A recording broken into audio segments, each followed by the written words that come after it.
वहीं इजराइल के पूर्व डिफेंस मिनिस्टर भी इस बात पर जोर दे रहे हैं कि वक्त आ गया है कि मिडिल ईस्ट का हाल चेंज कर दिया जाए, तस्वीर बदल दी जाए और वक्त आ गया है ईरान पर हमला करने का। मिडिल ईस्ट में अब कोई बचा नहीं है। अगर आप ध्यान दे रहेंगे तो सीरिया पर इजराइल का कब्जा हो चुका है, लेबनान पर इजराइल का कब्जा ही है, और क्योंकि इन दोनों जगह अमेरिका के टंटपूंजियों की सरकार है। जॉर्डन, इजिप्ट पहले से ही अमेरिका के गुलाम है। सऊदी अरब सिर्फ एक अय्याशी का आइकन रह गया है। मोहम्मद बिन सलमान एक आवारा किस्म का ही इंसान रह गया है।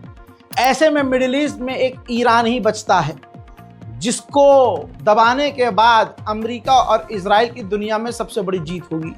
तो इसी वजह से अब सारी ताकत ईरान पर लगाई जा रही है कि ईरान को दबाया जाए। इस रिपोर्ट की सबसे बड़ी खबर बता रहा हूं, ध्यान दीजिए, इधर देखिए, सुनिए।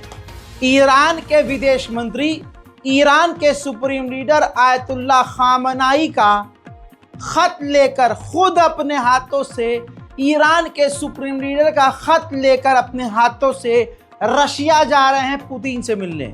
अब इस खत में क्या है ये मैं समझ रहा हूं, थोड़ा बहुत आप भी समझ रहे होंगे, लेकिन अमेरिका और इजराइल परेशान है कि ये क्या हो रहा है भाई।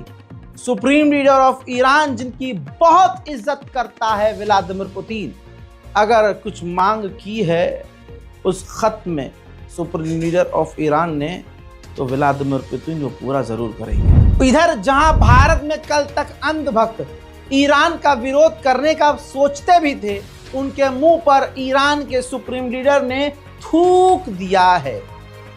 अब बेचारे कुछ कर ही नहीं पाएंगे, क्योंकि मोदी सरकार खुद उचक कर ईरान के करीब जाती थी, क्योंकि चाबहार पोर्ट ईरान का है और ईरान ने भारत को एक्सेस दिया हुआ है।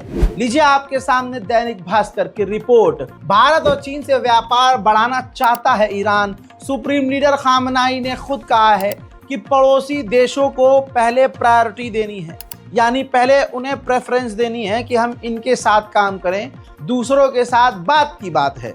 यानी ईरान भारत के साथ मिलकर काम करना चाहता है, और आज तक कोई ऐसा पैदा नहीं हुआ जो भारत को यह सिखाए कि तुम्हें इससे काम करना है, इससे नहीं करना। हालांकि ट्रंप जो है बीच में टांग अड़ा रहा है, लेकिन भारत ने ट्रंप के टांग अड़ाने के बाद भी, अमेरिका के टांग अड़ाने के बाद भी रशिया से अंधाधुंध हथियार और तेल और गैस और ईंधन लिया है।